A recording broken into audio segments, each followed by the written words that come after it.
यहाँ पर भीष्म पितामह के पास पांडव गए।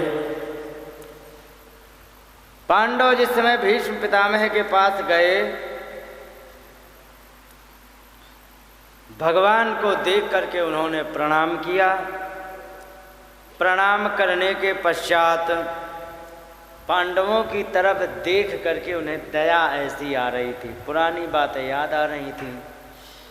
क्या याद आ रही थी? कह रहे हैं संस्थिते तीर्थे पांडव प्रथा बाल प्रजापदु युष्मत् कृते बहून् क्लेशान् प्राप्ता तोकवती मुहुः। कहने लगे कि जिस समय तुम्हारे पिताजी का स्वर्गवास हो गया था, तुम 5 बच्चे थे और माता तुम्हें 5 बच्चों को पालने में, एक बच्चा माँ बाप से तो पाला नहीं जाता है और माता को अकेले तुम्हें पालना पड़ा।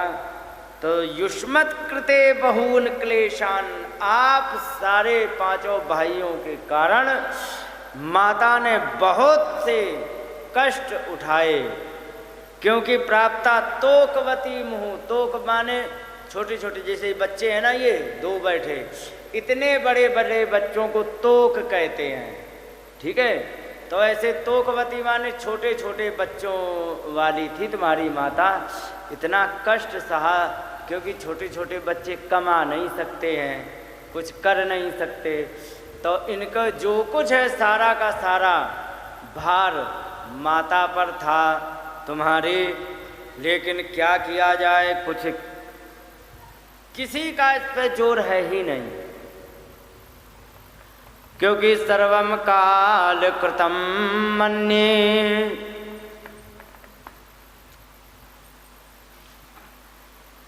भवताम च यद प्रियाम, जो कुछ होता है ये सब समय के द्वारा निर्धारित किया होता है।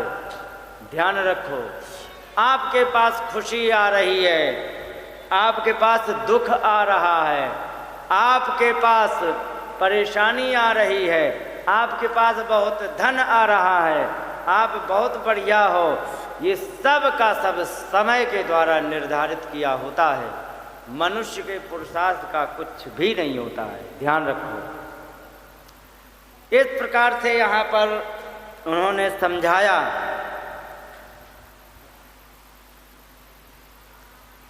यहाँ पर कहने लगे कि जब तुम बड़े हुए तब फिर भी तुम्हें कष्ट मिले, क्योंकि देखो जहाँ पर यत्र धर्म सुतो राजा, जहाँ पर धर्मपुत्र युधिष्ठिर हों वहाँ पर कष्ट आए। बड़े आश्चर्य की बात है। गदा पाणिर्वृकोदरः, जहाँ पर भीम जैसे गदाधारी हों और भीम जैसे गदाधारी हो करके भी यदि कष्ट उठाना पड़े, बड़े कष्ट की बात है। भीम इतने बलवान थे कि राजा विराट के यहाँ एक जीमूत नाम का एक राक्षस था, पहलवान था, और वो इतना पहलवान कि कोई भी उसे हरा ही नहीं पा रहा था, कोई भी। और जिसको कोई नहीं हरा पाता है ना, राजा को डर लगने लग जाता है, कहीं ऐसा ना हो कि हमारे ऊपर सीधा पड़ जाए और हरा ना पाए तो हमारे ही राज को ले जाए, तो उसे डर लगने लग जाता है। राजा ने घोषणा कर दी, राजा ने कहा कि जो भी इनको हरा देगा उसको मुँह मांगा पुरस्कार दिया जाएगा।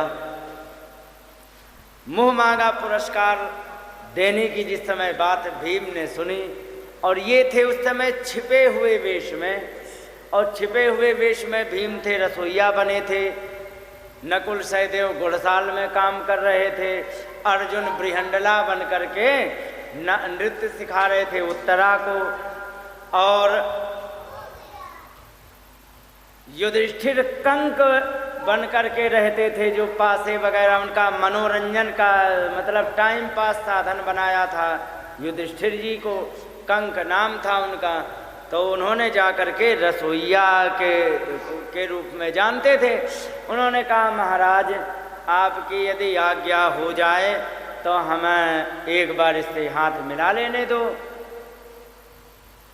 उन्होंने कहा कि नहीं, तुम्हारा भोजन बनाने का काम है, पहलवानों का काम नहीं है, ये बड़ा खतरनाक है, इसको जब जीता ना जाए तो मार देने में इसको कोई परेशानी नहीं होती, ये हत्या भी कर सकता है, इसलिए हम तुम्हारी जान को खतरे में नहीं डाल सकते।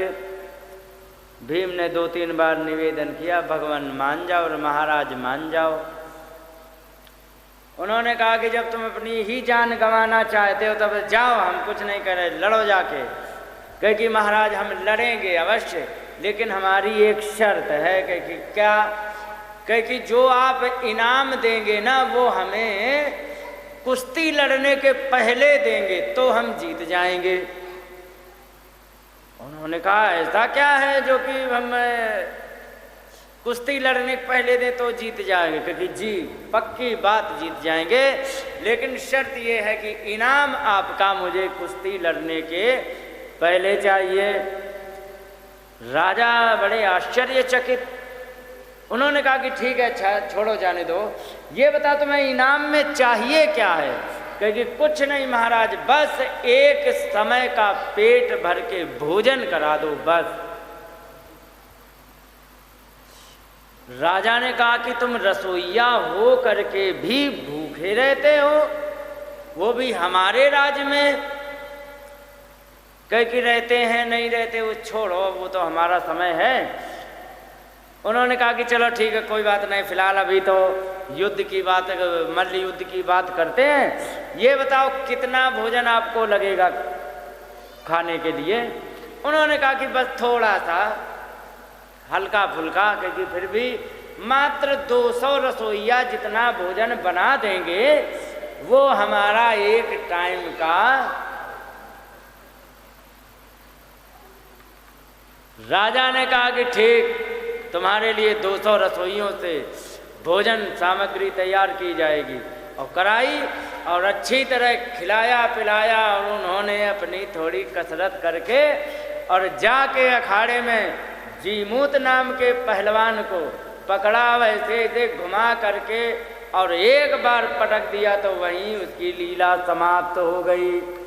बोलिए वृंदावन बिहारी लाल की जय। ऐसे थे भीम, समझ रहे हो? ऐसे भीम थे और वे दास बन के रह रहे थे। चाहते तो एक क्षण में राजा विराट को जीत लेते, लेकिन नहीं। भारत की और धर्मात्मा की प्रकृति यही होती है कि तुम अपना खा रहे हो ठीक है, यदि हम भी तुम्हारे यहाँ पहुँच गए तो खा पी लेंगे वो ठीक है, हम तुम्हारे छीनेंगे नहीं। ये प्रकृति है, आज भी है। वर्तमान में बहुत से युद्ध हुए हैं, लेकिन भारत की ऐसी प्रकृति है कि उस क्षेत्र को अपना नहीं बनाया है, सहायता के रूप में किया है।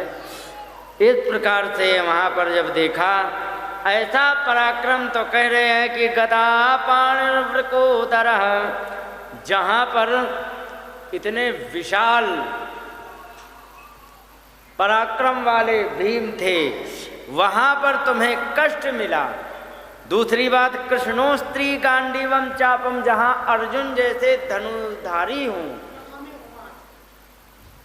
जिनको कोई नहीं जीत सकता था, ऐसे धनुर्धारी के होते हुए, और तुम्हारे पास गांडीव नाम का धनुष है, जो ऐसा दिव्य धनुष है कि इससे कोई भी युद्ध करे वो आसानी से जीत जाए। ऊपर से तुम इतने युद्ध के ज्ञाता और गांडीव हाथ में है, और फिर भी सुहृद कृष्ण तुम्हारे मित्र हैं, वो साक्षात नारायण कृष्ण हैं। इतना सब हो करके ततो विपत, वहाँ पर आपत्तियाँ आई। कुछ नहीं, किसी का नहीं इस पर जोर चलता है, क्योंकि सर्वम काल कृतम मन्ने भवताम च यद प्रियाम। कहने लगे कि सब का सब समय के द्वारा निर्धारित किया होता है, इसमें किसी का कोई जोर नहीं चलता है।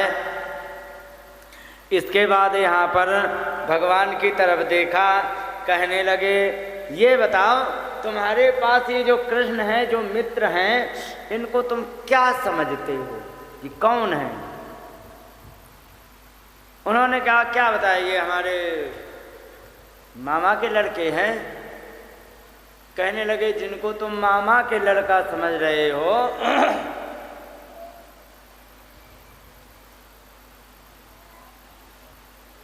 ये साधारण कुछ नहीं है, ये साक्षात नारायण है। कहने लगे यम मन्यसे मातुलेयम प्रियम मित्रम सुहृत्तमम।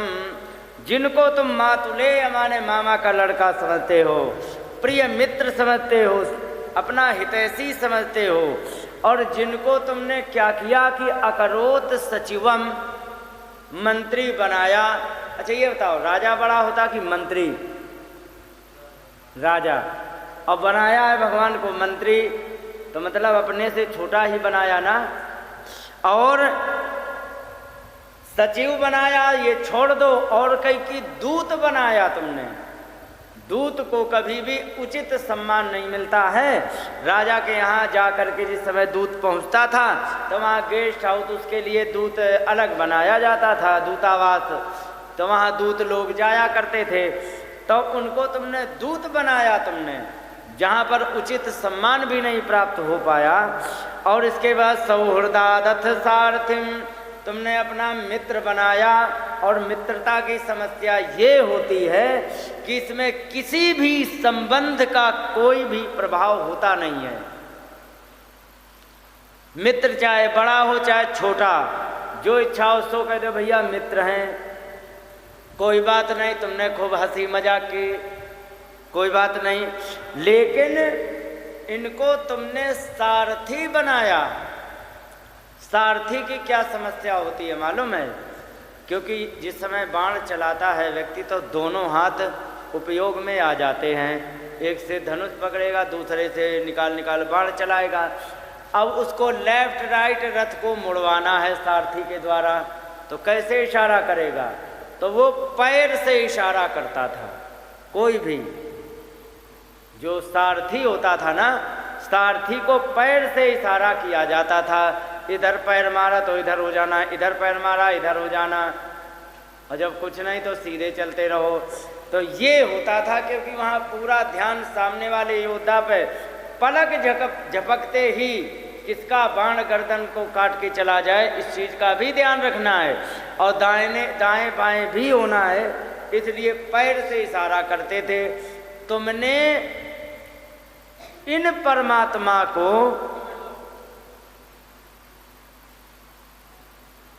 आगे इधर बिछा लो, इस जगह पड़ी है बच्ची, वो उठा लो इधर ही, यहाँ बिछा लो, बैठ जाना, ठीक है? यहाँ बहुत जगह पड़ी है, कोई बात नहीं, एक तो बिछ जाएगी, हो जाएगा। तो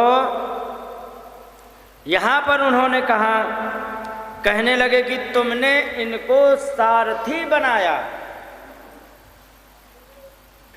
जब उन्होंने इस प्रकार से कहा तो कहे कि तुम क्या जानो ये कौन है।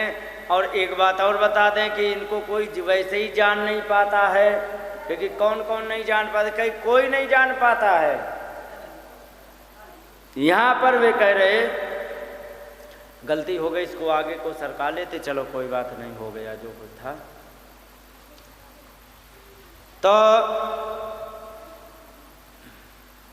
माता दबाने के लिए नहीं, बैठने के लिए, चलो कोई बात नहीं। तो यहाँ पर तुमने जिस परमात्मा को तुमने सारथी बनाया, उनके प्रभाव को जानते हो? कह कि नहीं जानता हूँ। कह कि इनको वैसे भी नहीं कोई जान पाता है, इनको कोई जान पाता है। क्योंकि कौन कौन जानते? तो कह कि एष वै भगवान साक्षात आद्यो नारायण पुमान, ये साक्षात आदि पुरुष नारायण हैं। मोहयन मायया लोकम गूढ़म गूढ़श्चरति विष्णुषु, ये सारे संसार को माया से मोहित करने के लिए छिपे हुए वेश में विचरण कर रहे हैं, लेकिन इनके प्रभाव को कोई जान नहीं पाता। यस्यानुभावम भगवान वेद गुह्यतमं शिवः, इनके प्रभाव को केवल शंकर भगवान जान पाते हैं। और कौन? कई देवर्षि नारद साक्षात भगवान कपिलो नृप। नारद जी जानते, कपिल महात्मा जानते हैं, तुम क्या समझोगे? इसलिए हे राजन युधिष्ठिर, इनके प्रभाव को कोई नहीं जान पाता है, और तुमने जो इतने पूरे विश्व के रचयिता करता धरता हैं, उनको तुमने सारथी तक बनाया। कोई बात नहीं, जो भी है, अब आपसे क्या बात करना, आप भगवान से साक्षात बात करने लग गए। अब कहने लगे कि अब क्या हम इनको समझाएंगे, मेरा समय हो चुका है, अब मैं साक्षात आपसे बात करना चाहता हूँ। सदैव देवो भगवान प्रतीक्षताम कलेवरम यावत इदम हिनोम्यहम प्रसन्न हासारुणलोचनोल्लसन मुखाम्बुजो ध्यान पत चतुर्भुज। कहने लगे कि भगवान आप हमारे प्रतीक्षा अब करो। किस बात की? अब हमारे मरने की। कलेवरम, इस शरीर को, यावद इदम हिनोमि अहम, जब तक मैं ये शरीर ना छोड़ दूं तब तक आप भगवान प्रतीक्षा करो, माने यहीं रहो। भगवान ने कहा अच्छा रहना पड़ेगा, क्योंकि हाँ ठीक है भाई रहेंगे, आप अंतिम समय की इच्छा व्यक्त कर रहे हो। भगवान बैठ गए। उन्होंने कहा कि ऐसे नहीं रहना भगवान, रहो प्रसन्न चित्त, आपकी झांकी का दर्शन करते हुए जाना है मुझे। प्रसन्न हासारुण लोचनोल्लसन, प्रसन्न माने एकदम प्रसन्न हो, हास माने मुस्कुरान से, अरुण लोचन थोड़े थोड़े लाली लिए हुए आंखों को लेकर के जो बड़े शोभायमान हो रहे, ऐसे मुख को आप दर्शन कराते रहें। इसके बाद यहाँ पर युधिष्ठिर ने देखा कि अब ये तो जाने वाले हैं, ये तो पूरी तैयारी में है, भगवान के दर्शन के बाद ये जाने की योजना बना रहे हैं। तो तुरंत पैर पकड़ लिए युधिष्ठिर ने और उन्होंने कहा भगवान हमें कुछ ज्ञान दिए जाओ। तब यहाँ पर भीष्म पितामह ने युधिष्ठिर को 52 दिन तक ज्ञान दिया था। भागवत में वर्णन नहीं है, महाभारत में है। इसके यदि क्या उपदेश दिया था, इसको यदि पढ़ना हो तो फिर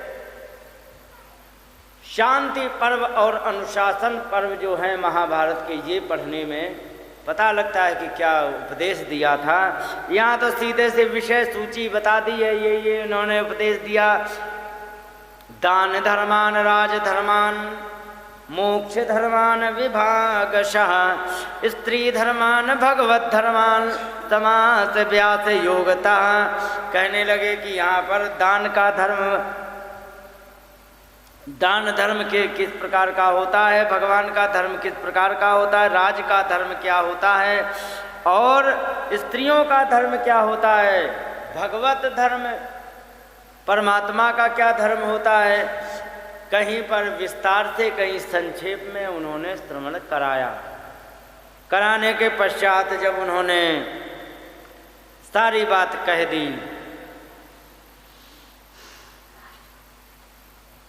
अब भगवान की यहाँ इन्होंने स्तुति करना प्रारंभ किया। युधिष्ठिर से कहा कि अब चलते समय भगवान से 2-4 बात कर लें, क्योंकि हाँ कर लो।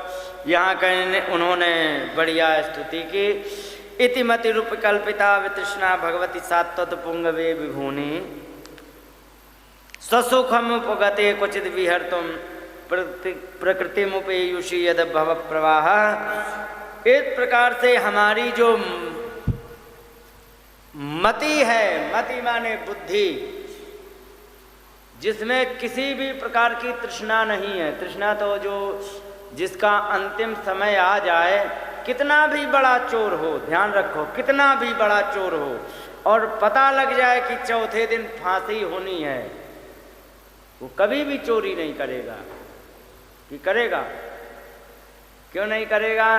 क्योंकि अब वो चोरी करके करेगा क्या उसका? क्योंकि हमारी तो तैयारी हो रही, हम कुछ भी कर लेंगे, हमारे किसी काम का तो है नहीं। 4 दिन बाद हमें वैसे ही जाना, वो कभी भी नहीं चोरी नहीं करेगा। तो यहाँ पर कहने लगे कि हमारी मति जो है इसमें किसी भी प्रकार की कोई तृष्णा नहीं है और ये आपके समर्पित करता हूँ। और अपने सुख के लिए जो संसार को आपने बनाया था, तो प्रकृति का आश्रय लेकर के, और ये आपने जब बनाया है तो बना करके इसका सारा सिस्टम, जैसे कि यद भव प्रवाह, ये सारा आना जाना सबका लगा रहता है। लगा रहता कि नहीं? पिछली बार जब मैंने कथा की थी इनके दरवाजे के सामने मंदिर पे, तो जो छोटे छोटे बच्चे थे उनके सबके ब्याह हो गए, समझे? और जो अब छोटे छोटे बच्चे हैं तब वे गोद में खेल रहे थे, और जो समय जवान थे अभी वो दिखाई नहीं पड़ रहे, कहाँ गए हैं, आए जा नहीं रहे हैं, क्या चक्कर है? 2-3 लोग तो वे बूढ़े हो गए हैं। तो ये भव सागर का ये प्रवाह चालू है और आपने केवल विहार करने के लिए बनाया था और वो अभी भी चल रहा है। इस प्रकार से उन्होंने बातें बहुत सी कही। कहने के बाद यहाँ पर देखा कि अब बिल्कुल भीष्म पितामह जाने वाले हैं। सभी लोग शांत हो गए। सर्वं बभूतुष तेस्तूष्णी वयांसी दिनत्यये, सारे के सारे वहाँ लोग शांत होके बैठ गए। बैठने के बाद भगवान यहाँ से वापस आए, क्योंकि उनका शरीर छूट गया था अंतिम क्रिया करके, वहाँ से वापस आए। या वापस आकर के यहाँ से फिर भगवान द्वारिका गए। द्वारिका जा कर के उन्होंने अपने राजकाज को संभालना प्रारंभ किया। राजकाज को संभाल करके वहाँ पर द्वारिका में भगवान का खूब बढ़िया विधिवत उनका स्वागत सम्मान किया गया। यहाँ पर एक सूत्र बड़ा बढ़िया लिखा है। सूत्र ये लिखा है कि जिसका पति परदेश में चला जाए उसको किन नियमों का पालन करना चाहिए, इस बात का वर्णन किया गया है। यहाँ पर कहा गया क्रीड़ा शरीर संस्कार समाजोत्सव दर्शनम। जिस स्त्री का पति परदेश चला गया हो उसको ज़्यादा खेल कूद नहीं करना चाहिए। और शरीर संस्कारम माने ब्यूटी पार्लर ना जाए, शरीर को अधिक ना सजावे। समाजोत्सव दर्शनम, समाज के जो उत्सव होते हैं उनका भी दर्शन ना करे। और हास्यम परिगृहे आनम, हंसी मजाक ना करे और दूसरे के घर आना जाना ना करे। त्यजेत योषित अभर्तृका, जिसका पति ना हो ऐसी स्त्री को वो त्याग देना चाहिए। अगर इसकी बहुत विधिवत बात की जाए तो अभर्तृका योषित की बात कही गई, जिसका पति ना हो। तो जिसका ब्याह नहीं होता उसका भी तो पति नहीं होता है। तो ध्यान रखो, जिसका ब्याह ना हुआ हो और चौथे दिन ब्यूटी पार्लर जाए तो मामला गड़बड़ है। ज़्यादा घूमना फिरना, प्रसंग आते हैं बहुत सारे। उषा का चरित्र सुन करके आंखें फटी रह जाएंगी, समझ रहे हो? कैसे कैसे नाटक हो जाते हैं। अब आजकल तो ये है कि माँ बाप की तो कोई सुनता ही नहीं है। चलती हुई रेलगाड़ी में मैंने देखा, तुमने देखा, और वहीं पर उनका संपर्क हो गया, फ़ोन नंबर लेना देना हो गया, और धीरे धीरे से हजारों केस टेलीविज़न में समाचारों में आते ऐसे ऐसे। कितने भाग्यशाली होंगे वे रेल पर बैठे हुए लोग, जिनको रेलगाड़ी में ही काम हो जाता, चलो अच्छी बात है। इन बातों का, ये जो शास्त्र की छोटी छोटी बातें, इनका ध्यान रखना आवश्यक है। और इसके बाद यहाँ पर जैसे ही भगवान आए तो द्वारिका की समस्त स्त्रियों ने ये जो व्रत का पालन करना जारी रखा था, आज से समाप्त, क्योंकि पति देव आ गए। इसके बाद यहाँ परीक्षित जी का जन्म हुआ। जन्म होने के बाद ब्राह्मणों को बुलाया गया, उन्होंने बढ़िया सी कुंडली बनाई और उन्हें बताया गया कि बड़े ही अच्छे हैं ये, मृगेंद्र इव विक्रांतो निषेव्यो हिम वानिव, सिंह के जैसे पराक्रमी होंगे ये, और बहुत से भी बातें कही कि सहनशील बिल्कुल पृथ्वी के जैसे होंगे, और सहिष्णु पितामह के जैसे होंगे, धर्मात्मा ये रंति देव जैसे उदार होंगे, ययाति एव धार्मिका, रंति देव की तरह ये उदार होंगे, ययाति महात्मा की तरह धार्मिक होंगे। इस प्रकार से उन्होंने बताया। लेकिन एक बात कह दी जो थोड़ी दुख पहुंचाने वाली थी कि ये भरी जवानी में अनुमान लगा के देखता हूं तो ये लग रहा है कि 60 साल की अवस्था के अंदर या यहाँ तक पहुँचते पहुँचते तक्षकात आत्मनो मृत्युम द्विजपुत्रोपसर्जितात, तक्षक नाग के कारण इनकी मृत्यु होगी, जो ब्राह्मण के द्वारा शाप के कारण भेजा जाएगा। इस प्रकार से जब इन्होंने सुना तो थोड़ा हृदय तो दुखी हुआ, लेकिन कोई बात नहीं भाई, क्या कर सकते हैं, प्रारब्ध को कोई नहीं मोड़ सकता है।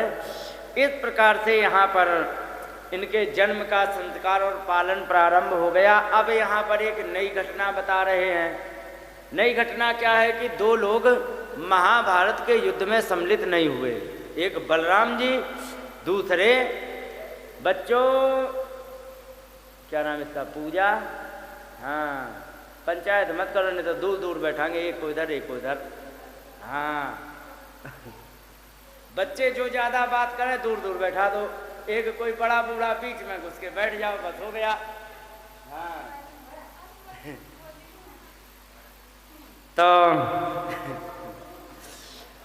बोलिए वृंदावन बिहारी लाल की जय।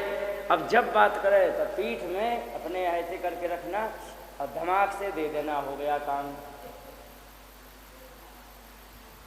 तो यहाँ पर एक नया अध्याय शुरू करते हैं। कह रहे कि जिस समय युद्ध हुआ था उस समय 2 युद्ध में सम्मिलित नहीं हुए। बलराम इसलिए नहीं हुए कि हम अपने चेला के विरुद्ध कैसे युद्ध करेंगे, और चेला के विरुद्ध नहीं करेंगे तो भाई के विरुद्ध युद्ध कैसे करेंगे। यदि चेला का पक्ष, चेला थे दुर्योधन भीम के, और अगर जो भीम अपने चेला की तरफ हो जाते तो सामने भाई खड़े, उनसे नहीं युद्ध कर सकते। और अगर जो भाई की तरफ हो जाए तो चेला बहुत प्यारा था, चेला को कैसे मारे। उन्होंने कहा हटाओ झंझट ही खत्म करो। वे निकल गए, वे चले गए जनकपुर, वहाँ पर ज्ञान प्राप्त करने के लिए जनक से। वहाँ जा कर के उन्होंने ज्ञान प्राप्त करने के लिए, और विदुर महात्मा थे वो तीर्थ यात्रा में चले गए। तीर्थ यात्रा में जा कर के विदुर महात्मा, अब जब उन्हें पता लगा कि युद्ध समाप्त हो गया है, ये तो कोई छोटा मोटा युद्ध तो था नहीं, बहुत बड़ा युद्ध था। हर जगह ऑल इंडिया में ब्रेकिंग न्यूज बनती थी, समझे, और सब जगह पता लग जाता था कि क्या हुआ क्या नहीं। इसके बाद इनको पता लग गया कि युद्ध समाप्त हो चुका है, सारे भाई 100 भाई मारे जा चुके हैं, केवल पिताजी और माताजी उनकी बची हैं। यहाँ पर आए, आ कर के कहने लगे, एक बात बताओ भैया जी, राधे श्याम राधे श्याम, ये बताइए कि आप यहाँ पर क्या सोच कर के रह रहे हो। कौन कह रहे हैं? विदुर। किससे? धृतराष्ट्र से, ठीक है।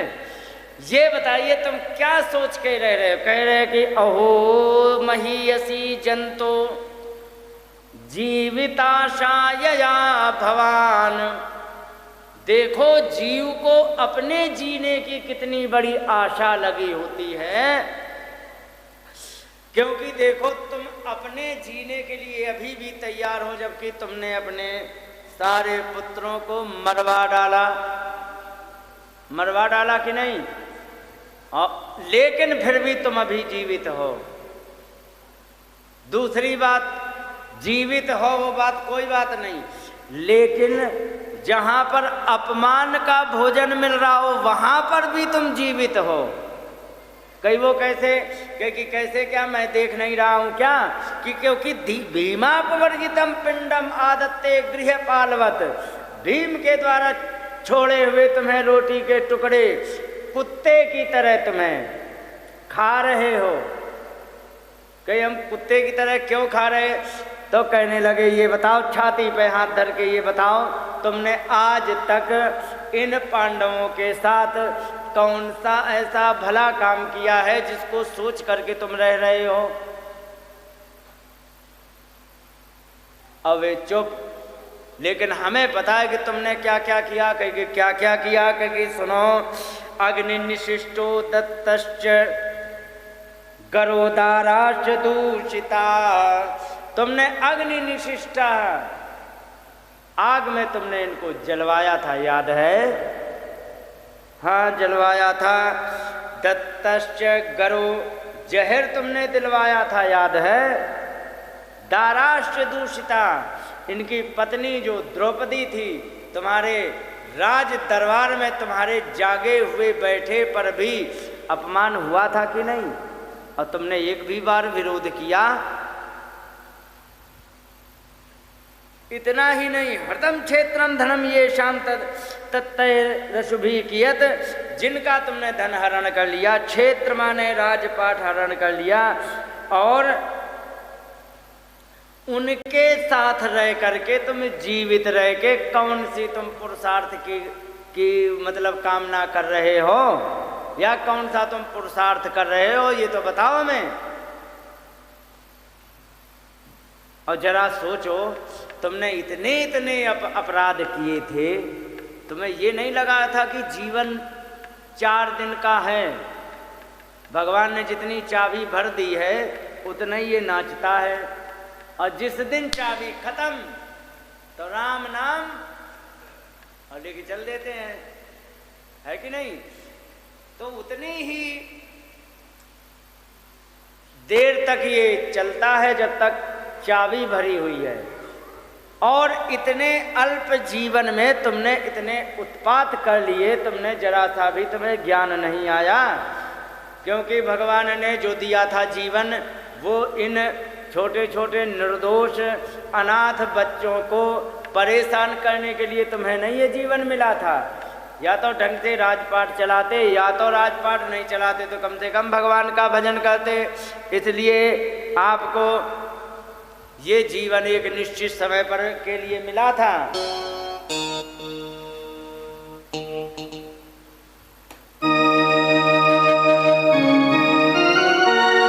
अरे जिंदगी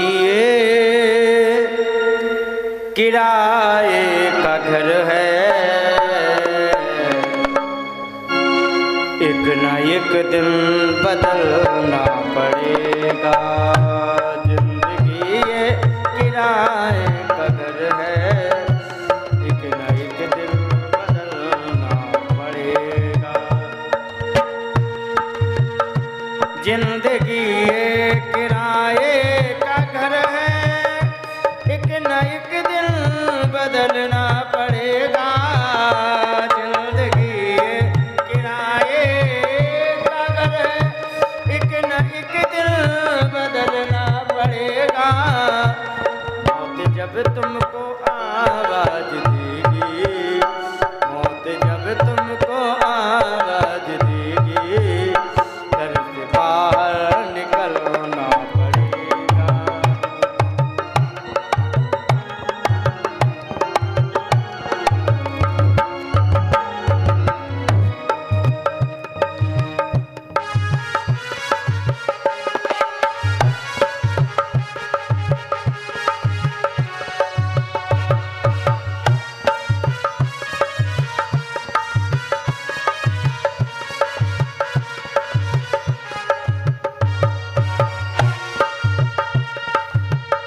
ये जवानी है दो दिल का सपना, कोई ढूंढ ले कोई महबूब अपना।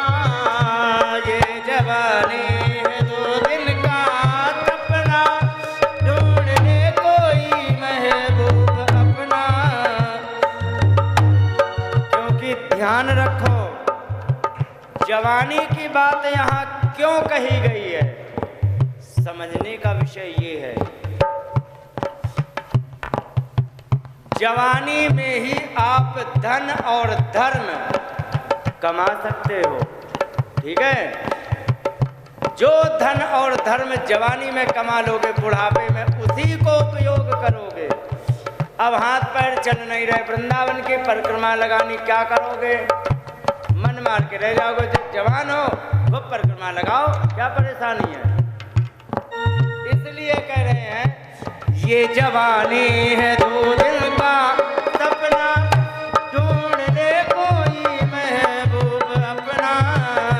ये जवानी है दो दिल का।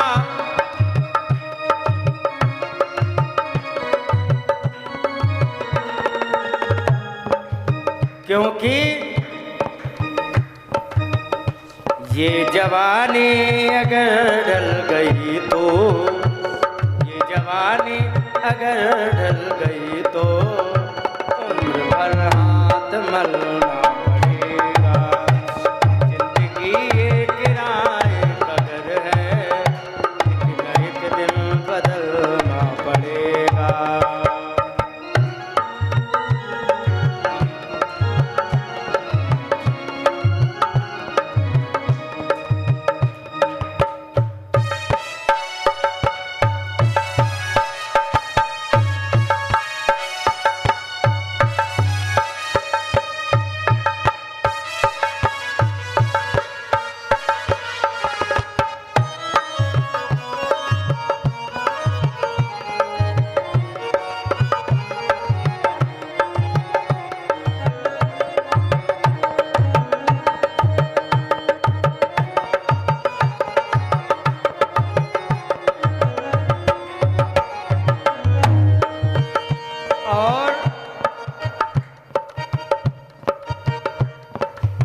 ये जो जवानी होती है ना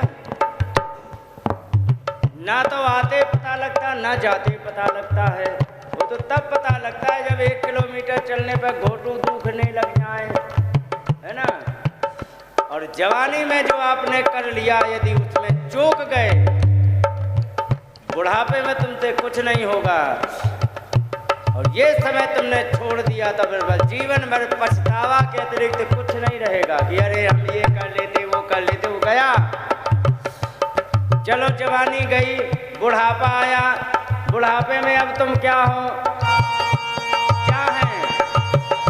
राख मिट्टी है, हम कुछ नहीं है, बाद मरने के होता यही है। राख मिट्टी है, हम कुछ,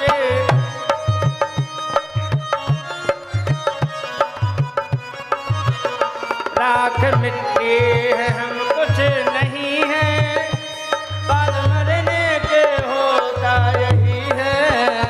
राख मिट्टी।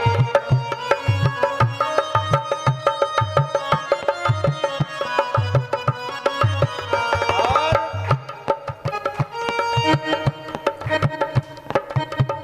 या तो मिट्टी की तुरबत बनेगी, या तो मिट्टी की तुरबत बनेगी, या चिताओं में जलना पड़ेगा।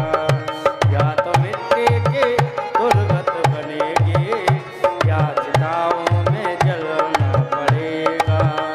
जिंदगी ये किराए का घर है, एक न एक दिन बदलना पड़ेगा, एक न एक दिन बदलना पड़ेगा, एक न एक दिन बदलना। जो भी करना होता है ना, अपने समय पर हमेशा करते रहो। मैंने बहुत से विद्यार्थियों को देखा पुराने, जो विद्यार्थी जीवन में क्रिकेट खेलते रहे और जब विद्यार्थी जीवन समाप्त, जब जिम्मेदारियों का जीवन आया, तो अब पत्थर पे माथा मार के रोते हैं, हे भगवान उस समय क्रिकेट नहीं खेला होता तो हम ये भी कर लेते, उस समय क्रिकेट नहीं खेला होता था, थोड़ा पढ़ करके हम कुछ भी कर सकते थे। लेकिन अब होता क्या है, समय निकल गया, क्या बात है, हर बात। और गरीब होने के 2-3 कारण होते हैं। सबसे पहला कारण बचपन को सही उपयोग न करना, पहला कारण। दूसरा कारण, कितना भी कर्म फूट आदमी हो, कितना भी खोटी किस्मत व्यक्ति हो, परमात्मा एक ना एक दिन उसे अवसर अवश्य देते हैं। ध्यान रखो, कितना भी कर्म फूट आदमी हो, अवसर अवश्य देते, और वो अगर जो अवसर को अच्छी तरह से उसने उपयोग कर लिया, आगे बढ़ गया। लेकिन जो निर्धन व्यक्ति होता है वो अवसर को ना तो पहचान पाता, जब पहचाने नहीं तो उपयोग क्या करेगा। एक ये कारण होता है। और दूसरा, निर्धन होने का सबसे बड़ा कारण ये होता है कि वो अपने जीवन में योजनाएं ऐसी बना लेता है कि वो खुद गड्ढे में गिरता है। इतनी कम सोच रख पाता है व्यक्ति की, आगे की सोच ही नहीं पाता है, और वो जैसे ही गड्ढे में भड़बड़ा के गिरा और गिर करके तब याद करता है, यदि मैंने ऐसा नहीं किया होता तो हम गड्ढे में नहीं होते। प्रत्येक व्यक्ति को इस बात को पछताते हुए देखा है। विदुर जी कह रहे हैं कि तुमने सारे अवसर जो भी तुम्हारे हाथ आए सब में तुमने लात मार दी। तुम राजा के सिंहासन पर बैठे थे, ईमानदारी से सच बताना भैया दुर्योधन, धृतराष्ट्र, सच बताना, राजा के सिंहासन पर बैठ करके राजा का सबसे बड़ा धर्म क्या होता है कि राजा का सबसे बड़ा धर्म है उचित न्याय करे। जो व्यक्ति विक्टिम है उसको न्याय दिलाए, और जो क्रिमिनल है उसको ठोक पीट के ठीक करे, ये है। लेकिन क्या उस राज दरबार में ऐसा हुआ? क्रिमिनल 100, विक्टिम 5, बेचारे ऐसे ना पिताजी है ना कोई कहने सुनने वाला है ना, जो कहने सुनने वाले उनकी सुनी नहीं जाती। भीष्म पितामह, विदुर जी, इनके कहने सुनने वाले थे लेकिन इनकी सुनी किसने? तुमने राजे को पा करके तुम राजनीति का उल्लंघन किया है, बहुत बड़े अपराधी हो।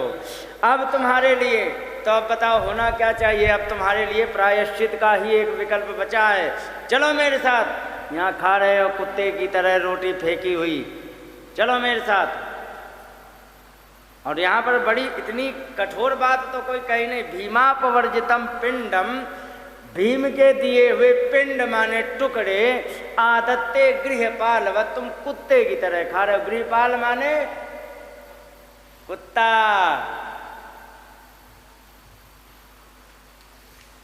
फिर उन्होंने ले जा करके वहां पर गांधारी माता ने देखा कि हमारे पति भजन करने जा रहे तो हम भी जाएंगे। जा करके उन्होंने भजन करने के लिए दोनों निकल गए दुर्योधन के साथ। अब यहाँ सवेरे जगे युधिष्ठिर, और युधिष्ठिर जग के प्रणाम करने जाते थे। उनको प्रणाम करने गए तो ना तो वहाँ पर महाराज हैं ना वो तो माता जी हैं गांधारी, कोई मिले नहीं।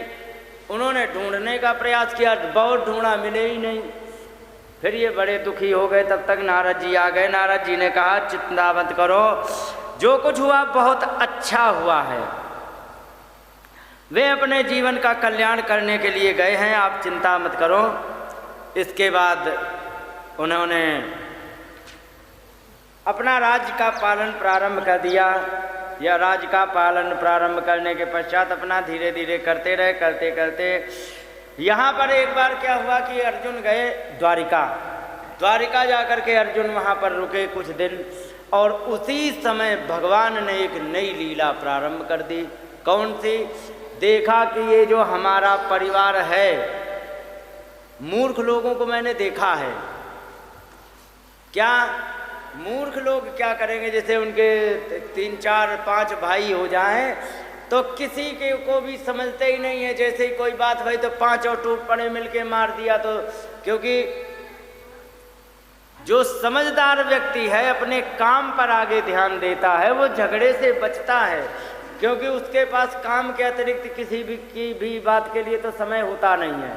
लेकिन अब जिसको झगड़े करने का समय है तो जिससे इच्छा होती है उससे झगड़ा कर देता है, लेकिन जो काम करने वाला व्यक्ति वो झगड़े से बचता है, क्योंकि अब जितनी देर हम इससे झगड़ा करेंगे तब तक हम अपना ये काम कर लेंगे तो हमारा ये काम हो जाएगा।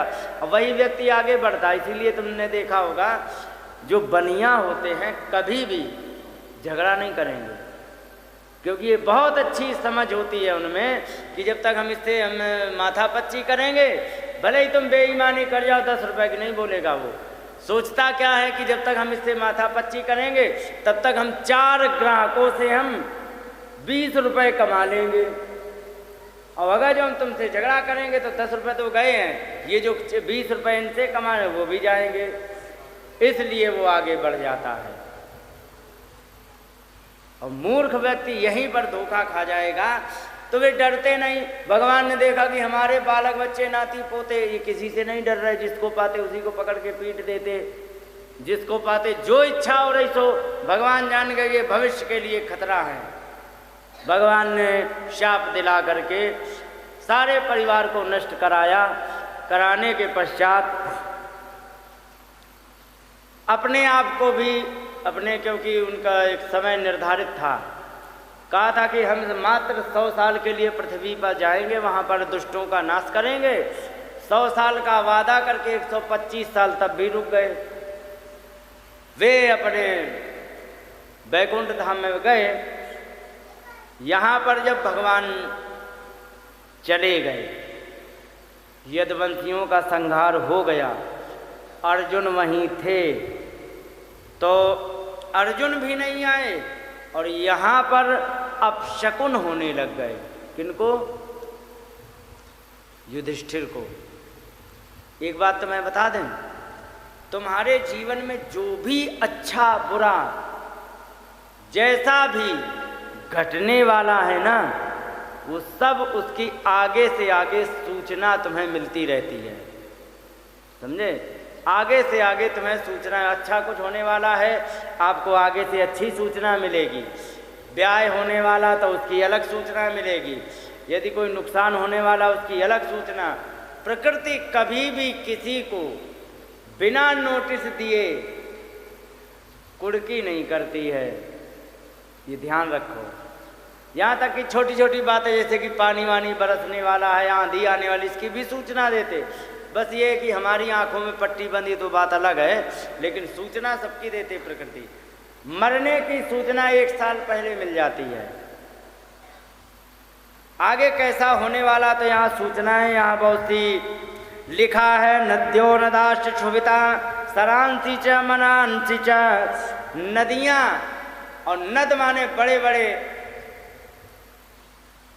जो नहरें आदि होती हैं, और क्या तालाब और मन, ये हमेशा उद्विग्न रहते हैं, उफान ऐसी मारते रहते हैं। इस प्रकार से उन्होंने देखा और लिखा है कि ना ज्वलंत अग्निराजेन कालोयम किम विधास्यति।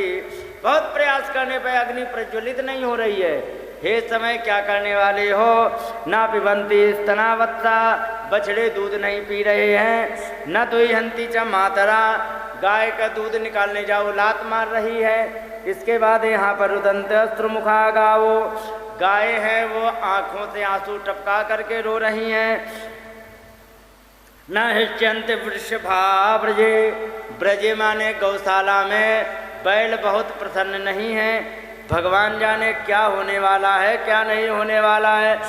दैवतानि रुदन्तीव सृत्यन्ति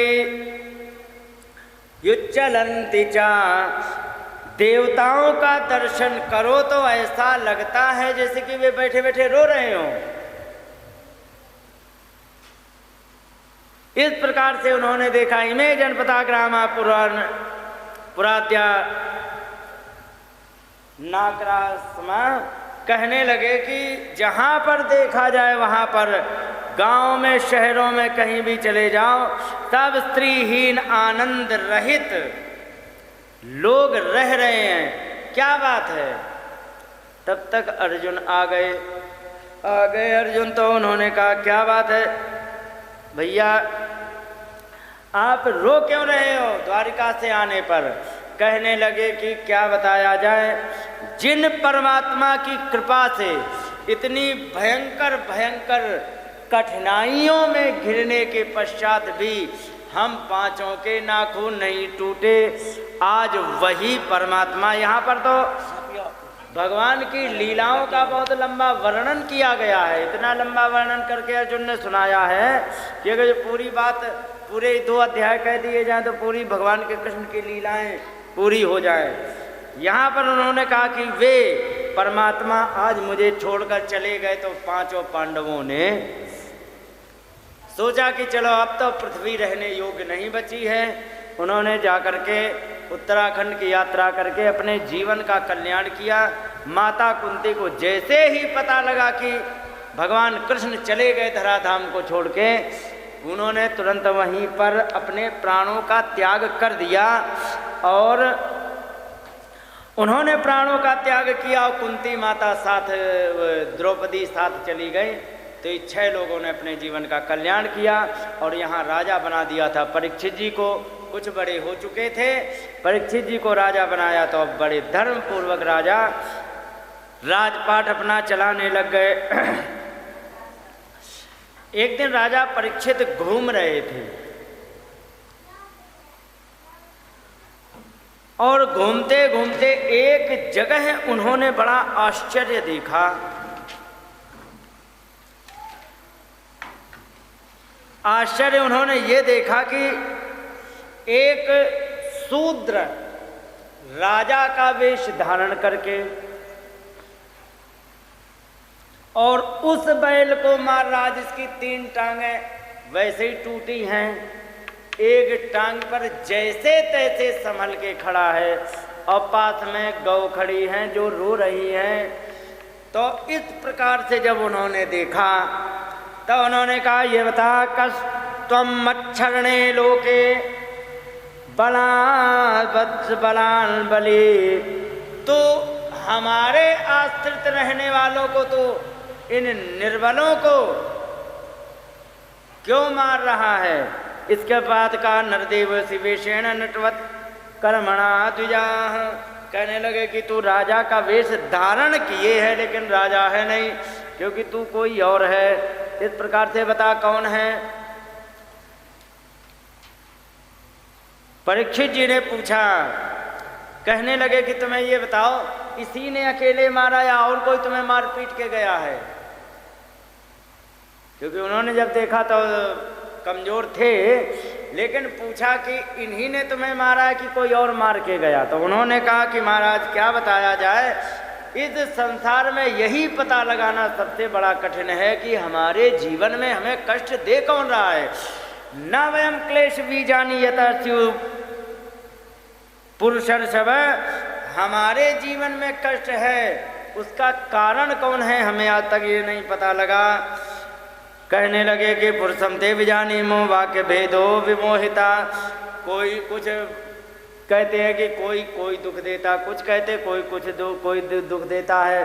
कच्चित विकथ्यमान वसना आहुरात्मात्मना दैवमन्ये परे कर्म स्वभावम अपरे प्रभुम, कुछ लोग कहते हैं कि हमारी आत्मा हमें कष्ट देती है, कुछ लोग कहते हैं हमें कष्ट देवता दे रहे हैं, कुछ लोग कह रहे हैं कि कष्टों का कारण हमारे कर्म हैं, कुछ लोग कहते हैं कि कष्टों का कारण हमारा स्वभाव है।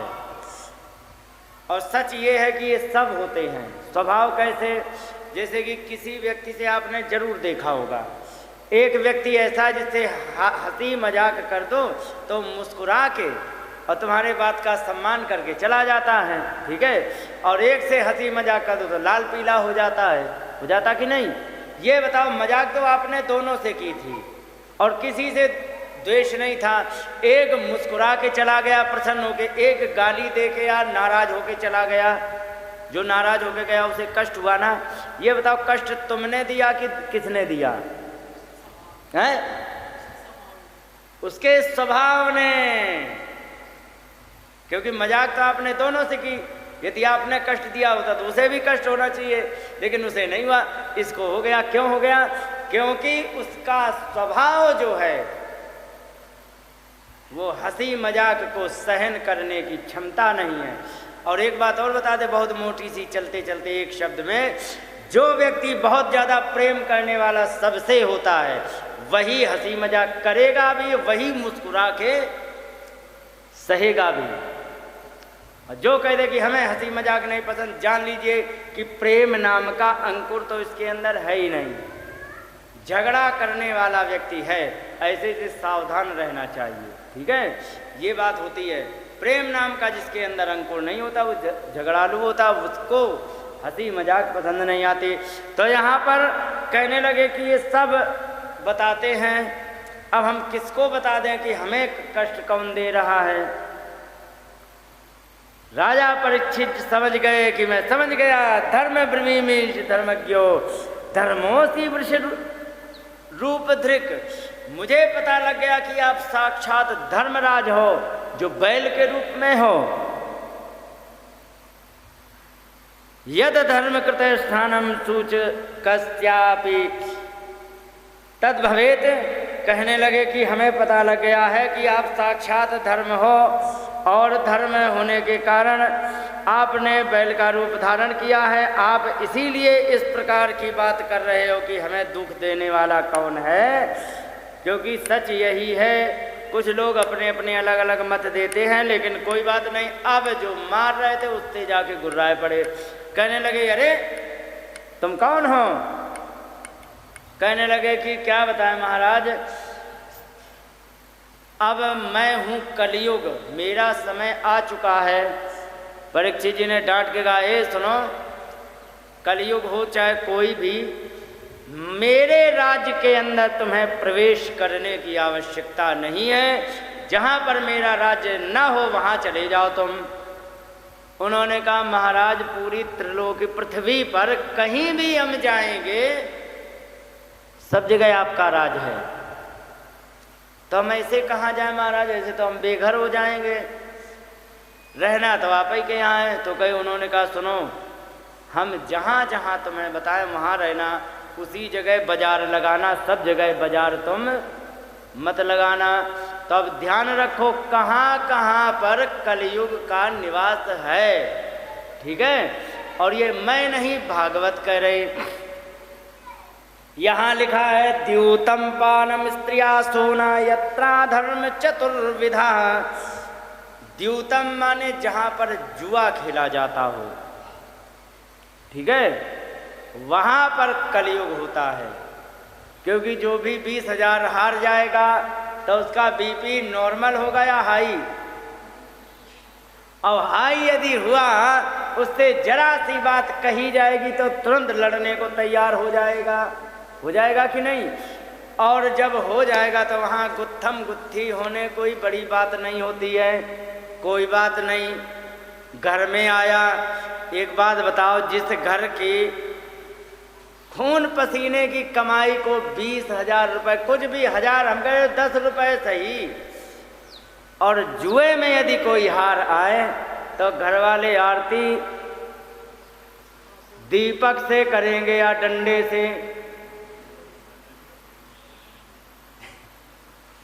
कलयुग है, कलह होगी, पक्का होगा, कोई संदेह नहीं है। इसके बाद कहा कि पानम, पानम माने राधे राधे करना। हाँ, अब अगर जो कोई मेहनत करके 500 रुपये कमाए, मैंने देखा जो सो बता रहा हूँ, कहाँ वृंदावन में जहाँ पर मैं रह रहा हूँ वहाँ झांसी के मजदूर रह रहे 500 रुपये दिन भर के कमाते हैं। क्या हो गया? अच्छा इधर तो 500 रुपये कमाएंगे, उसमें 200 रुपये की पी आएंगे। अब क्या है कि अगर जो उसने 200 रुपये की पी ली तो 200 रुपये गए बर्बाद। घर में जाएगा तो पत्नी क्या करेगी वो तो सब जानते हो, वहाँ हाय हत्या होती है। उसमें जो 300 बचे उसी आटा दाल चावल करके अपना काम चलाते, तो खाया तो जाता है उस घर में पेट भरने को, पर मन बड़ा दुखी होता है कि बताओ इसने 200 रुपये बर्बाद कर दिए बिना काम में।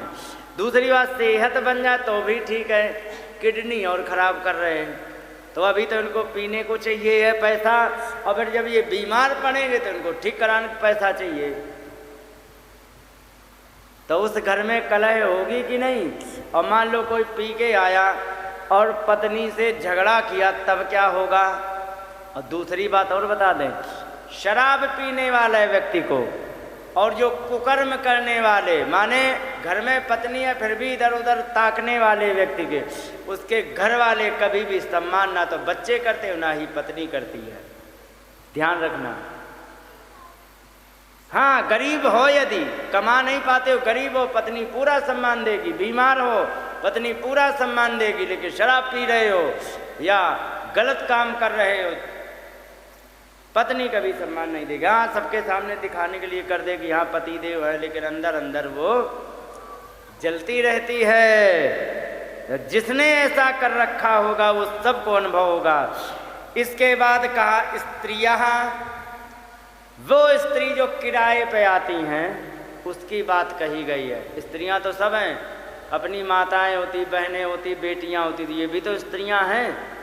तो इनमें क्या कलयुग है? नहीं, किराए वाली स्त्री होती है उसको, उसमें कलयुग का निवास बताया गया।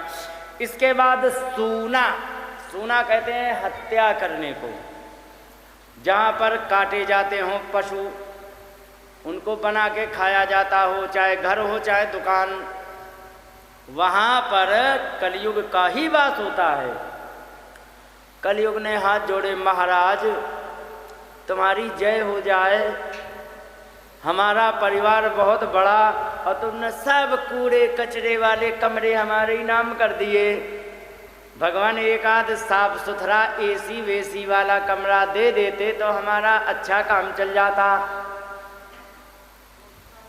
तो यहाँ पुनश्च याचमानश्च जात रूपम अदात प्रभु, पुनः जब उन्होंने याचना की कोई हमें ढंग का कमरा दे दो, तब उन्होंने जात रूपम अदात, सोने के रूप में भी उनको निवास दे दिया। जिसने गीता पढ़ी होगी, भगवान ने अपने 10वें अध्याय में अपनी विभूतियों का वर्णन करने में बताया कि समस्त जीवों में मैं मनुष्य हूँ, सारे वर्णों में मैं ब्राह्मण हूँ, सारी धातुओं में मैं सोना हूँ, सारे वृक्षों में मैं अश्वत्थ हूँ, माने पीपल। इस प्रकार से जब बताया तो धातुओं में सोना बता दिया। तो ये बताओ, सोने में तो भगवान ऑलरेडी अपना कब्जा करे बैठे हैं, वो गीता में वर्णन है, ठीक है। और यहाँ पर परीक्षित जी ने कलयुग को और उसमें स्थान बता दिया। अब सीट एक और दावेदार कितने? 2। कौन बैठे?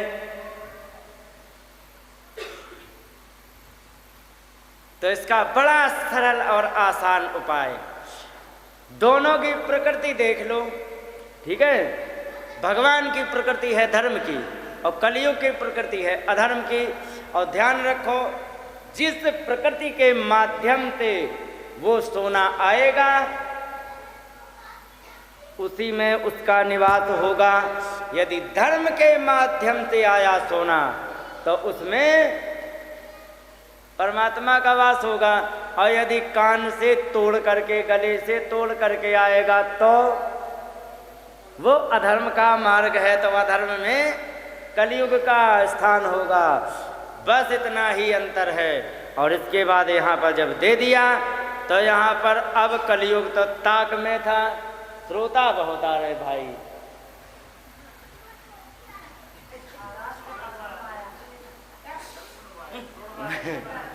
तो बोलिए वृंदावन बिहारी लाल की जय। 5 स्थान दे दिए कलयुग को। इसके बाद हुआ ये, कलयुग सोच ही रहा था कि कोई ना कोई हमें बिंदु मिले जो हम इनकी बुद्धि खराब करें। उनको एक बिंदु मिल गया कि सोने में भी निवास है। तो कलयुग ने सोचा कि अब तो हमें इनकी बुद्धि खराब करने का अवसर मिल गया, क्योंकि जिस समय जरासंध के पास भीम, अर्जुन और कृष्ण गए थे जीतने, उस समय 20,000 राजाओं को उसने बंद कर रखा था जरासंध ने, और सोच रहा था 21,000 होंगे तो वैसे ही एक तरफ से लाइन से सबकी बलि ले। भैया इतना धर्मात्मा था जरासंध। 21,000 राजाओं की गर्दन काट के बलि चढ़ाएगा, पता नहीं कौन सी देवी प्रसन्न होंगी उससे। इसके बाद उनको जैसे ही अन्याय अधर्म पूर्वक जीता, उन सब के मुकुट को इकट्ठे करके और किसी बढ़िया वाले सोनी को दे दिया कि सारे मुकुट के बदले में एक बहुत बढ़िया मुकुट बना के दो। उन्होंने बना के दे दिया, और जैसे ही भीम ने जीता तो वही मुकुट ला के अपने राजकोष में इकट्ठे कर लिया। एक दिन ये उलट पलट के देख रहे थे क्या क्या रखा, कैसे कैसे मुकुट हैं। और वो चमचमाता हुआ मुकुट बड़ा भारी इनको दिखाई पड़ा, बड़ा सुंदर था। उन्होंने धारण कर लिया। जैसे ही धारण किया, कलयुग का प्रभाव उनके ऊपर आ गया। और कलयुग का जिस समय प्रभाव आता है, मालूम है क्या होता है? बस छोटी छोटी 2-3 बातें। क्या? अनायास अकारण गुस्सा, ठीक है, बिना किसी कारण के गुस्सा आएगा। अच्छे काम में मन नहीं लगेगा। झगड़ा हो जाएगा तो एक की 4 गाली सुनाने का मन करेगा, ठीक है। कभी कभी ऐसा होता कि किसी ने कुछ कह रहा, अरे हटाओ छोड़ो, कह लेने दो, बात खत्म। लेकिन एक टाइम वो आता है कि पता लगे 6 महीने बीत चुके हैं और उसी को याद करके आज गुस्सा आ रहा। 6 महीने बाद होता है कि नहीं? उस समय कुछ नहीं आया, आज गुस्सा आ रहा है। तो उस समय क्यों आ रहा? क्योंकि उस समय तुम्हारे ऊपर कलयुग का प्रभाव है। ये पहचान होती है। राजा ने मुकुट धारण कर लिया, परीक्षित जी ने, कलयुग का प्रभाव हो गया। ये शिकार करने गए तो एक जगह इन्होंने सोचा पानी पी लिया जाए। पानी पीने के चक्कर में आसपास देखा, कुछ दिखा नहीं तो एक कुटिया दिखी। उन्होंने सोची यहाँ कोई ना कोई है, पानी की व्यवस्था तो होगी। चले गए और जब वहाँ पर गए तो वहाँ पर महात्मा समाधि लगाए बैठे। उन्होंने कहा महाराज हमें जल पिलाओ, प्यास लगी है। और वे समाधि में, उन्हें पता ही नहीं। जब उन्होंने इस प्रकार से कहा तो चूंकि कलयुग का प्रभाव था, उस समय उनके बुद्धि में दोष उत्पन्न हो गया। क्या? समाधि लगाए हुए महात्मा में ढोंगी महात्मा दिखाई पड़ने लगे। और जब ढोंगी महात्मा दिखाई पड़ने लगे तो उन्होंने एक अपराध कर दिया। अपराध उन्होंने ये किया कि एक मरा हुआ सर्प ले करके डाला। उन्होंने सोची यदि ये ढोंग किए होगा अभी भड़बड़ा के भागेगा, लेकिन वो तो सच में समाधि में थे। उन्होंने मरा हुआ सर्प डाला, निकल लिए। किसी ने बताया उनके पुत्र को कि तुम्हारे पिताजी के साथ इतना बड़ा अन्याय हो गया, कोई मरा हुआ सर्प डाल गया। उन्होंने बिना सोचे बिना विचारे, बालक बुद्धि में यही तो होता है, कहते बालक बच्चे झगड़े ज़्यादा करते, क्यों करते?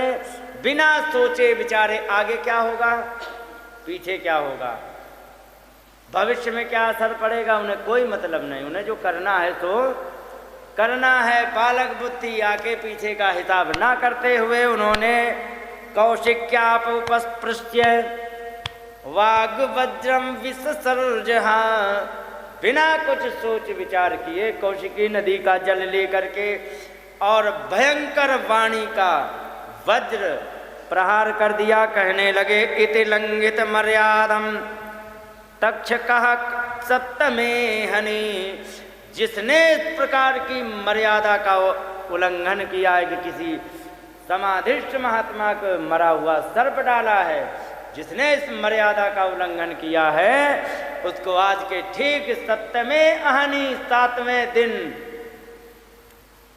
तक्षक वो दाक्षस्मि कुलांगार चोदितो में ततद्रुहम, ऐसे विद्रोही को आज के ठीक 7वें दिन तक्षक डसेगा, उसी से उसकी मृत्यु हो जाएगी। इस प्रकार से उन्होंने शाप दे दिया और जल्दी जल्दी वहाँ से गए। जा करके देखा पिताजी के गले में मरा हुआ सर्प पड़ा था। बेटा देख करके एकदम रोने लगा। पिताजी की समाधि खुल गई। क्या बात है लाला, क्यों रो रहे हो? उन्होंने कहा क्या बताया जाए पिताजी, आपके गले में कोई सर्प डाल गया तो उन्होंने ऐसे उठा करके फेंक दिया। कहीं किसी ने डाल दिया ठीक है, लेकिन तुमने कुछ कहा तो नहीं है? क्योंकि नहीं, हम ऐसे कैसे छोड़ सकते, हमारे पिताजी के साथ ऐसा हुआ, कैसे छोड़ दे? हमने शाप दे दिया, जाओ आज से ठीक 7वें दिन उसकी तक्षक नाग से मृत्यु होगी, मैंने शाप दे दिया। उन्हें बड़ा दुख हुआ। उन्होंने सोचा कोई बात नहीं, इतना धर्मात्मा राजा, जरा सी गलती हो गई है, इनको मृत्यु दंड नहीं देना चाहिए। अच्छा एक बात बताओ, तुम्हारे खेत में ककड़ी बोई है, ठीक है, और तुम्हारे खेत से कोई ककड़ी चुरा ले और तुमने पकड़ लिया, तो क्या उसके बदले में फांसी की मांग करोगी? बताओ, कोई नहीं करेगा। महात्मा कहते हैं कि बहुत छोटा सा अपराध था, मेरे गले में सर्प डाला था, हत्या नहीं की थी, और तुमने उसको मृत्यु दंड दे दिया। तुमने बहुत बड़ा एक भविष्य का संकट मोल ले लिया, क्योंकि इतना धर्मात्मा राजा अब नहीं मिलेगा, क्योंकि कलयुग आ चुका है और कलयुग में इतना धर्मात्मा राजा अब नहीं मिलेगा। तुमने जो अपराध किया ये बहुत अनुचित अपराध किया है। यहाँ पर महात्मा के गले में मरा हुआ सर्प पड़ा है, उसकी कोई चिंता नहीं, लेकिन देश का हित होना चाहिए, राजा बड़ा धर्मात्मा है, ये महात्मा सोच रहे। यही होता है, संत लोग जो होते हैं ना, वो व्यक्तिगत समस्या को कभी नहीं लेते हैं, वो सार्वजनिक समस्या को लेते हैं। और यही होता है महात्माओं में, और यही काम होता है राजाओं में। रावण के पास जिस समय हनुमान जी गए तो पहले क्या हुआ कि पहले उनके पुत्र को मार डाला। किसने? हनुमान जी ने। तो वहां पर जा करके पूछा, क्यों रे, तू मुझे नहीं जानता है कि इधर श्रवण सुने नहीं मोही, देखई असंख्य सठ मोही, तू मुझे इतनी निडरता से देख रहा, क्या तूने मुझे सुना नहीं? दूसरी एक बात बता, मारे निश्चर के ही अपराधा, किस अपराध से तूने निश्चर मारे हैं? और जबकि मरा था लड़का रावण का, ये नहीं कहा कि तूने मेरे पुत्र को किस अपराध में मारा, क्योंकि वो राजनीति में वो व्यक्तिगत मामला हो जाता, और राजनीति में व्यक्तिगत कुछ नहीं होता है, राजा का सब कुछ सार्वजनिक होता है। पुत्र मारा, वहां पर विद्रोह हो सकता था कि अच्छा तुम्हारा पुत्र मारा गया, तुम्हें दुख है, और जो सैनिक मरे इनके बालक बच्चे नहीं थे। तो वहां रावण ने बात संभाल के बोली, मारे निश्चर के ही अपराधा, कहू सट तो ही न प्राण कह बाधा, क्या तुझे अपने प्राणों की चिंता नहीं? राजा कभी भी व्यक्तिगत नहीं होता है, महात्मा भी कभी भी व्यक्तिगत हानि लाभ नहीं देखते हैं, वे हमेशा सार्वजनिक हानि लाभ देखते हैं।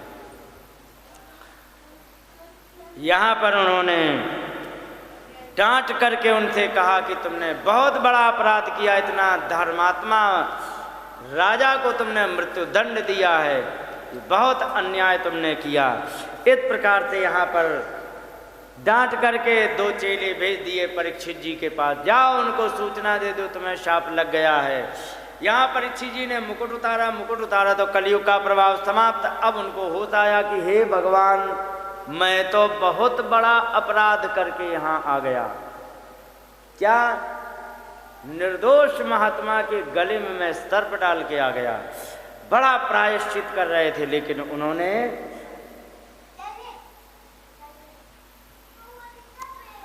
प्रायश्चित करते करते तब तक यहाँ पर शिष्य पहुँच गए। शिष्यों ने कहा, भगवान आपको, महाराज आपको शाप लग चुका है, आप अपने बचाव का कुछ उपाय करें। इस प्रकार से जब उन्होंने सुना कि मुझे शाप मिला है, तब उन्हें प्रसन्नता हुई। किसे? परीक्षित जी को, कि चलो मैंने जो अपराध किया तो किसी ना किसी ने मुझे दंड दे दिया। ये होता है धर्मात्मा की बात। अपराध करने के बाद यदि कोई दंड देता है तो धर्मात्मा व्यक्ति प्रसन्न होता है कि यदि ये दंड देगा तो हम इस अपराध से मुक्त हो जाएंगे, नहीं तो यहाँ दंड नहीं मिला तो वहाँ निश्चित मिलेगा, क्योंकि कर्म का लेख कभी भी टलता नहीं है, ध्यान रखो।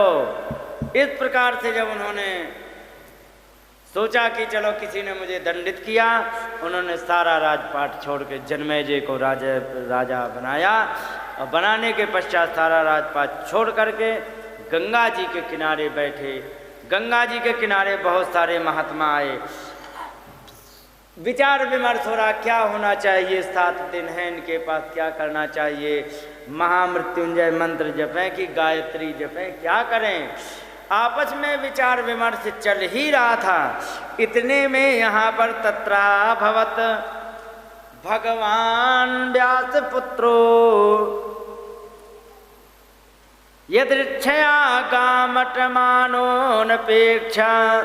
अलक्षलिंगो निज लाभ तुष्टो वृतश्च बालैरवधूत वेशा। तत्र वहाँ पर अभवत प्रकट हो गए भगवान व्यास पुत्र सुखदेव जी, और वहाँ पर आकर के यदृच्छया अपने इच्छा अनुसार विचरण करते थे, और संयोग बस वहीं पहुँच गए। पृथ्वी पर विचरण कर रहे थे, लेकिन थे बहुत बड़े ज्ञानी, लेकिन अदृच्छया अलक्ष्य लिंगो, जिनके वेश को कोई जान नहीं सकता है कि कितने बड़े महापुरुष हैं, जिनको कोई नहीं जान सकता, वे महात्मा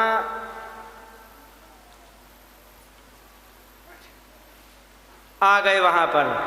जब वहाँ पर आए, महात्माओं ने कहा सुनो, इनको बातों में मत उलझाना ज़्यादा, इनके सीधे सीधे ऐसी बात करना जो उसके उत्तर देने में रुक जाए, नहीं तो इनको उठ के भाग जाने में कोई रोक नहीं पाएगा, ये रुकते नहीं हैं। उन्होंने कहा ठीक है। तो यहाँ पर स्कंद समाप्त होने पर एक छोटा सा भजन, तत्पश्चात आगे की कथा प्रारंभ करेंगे।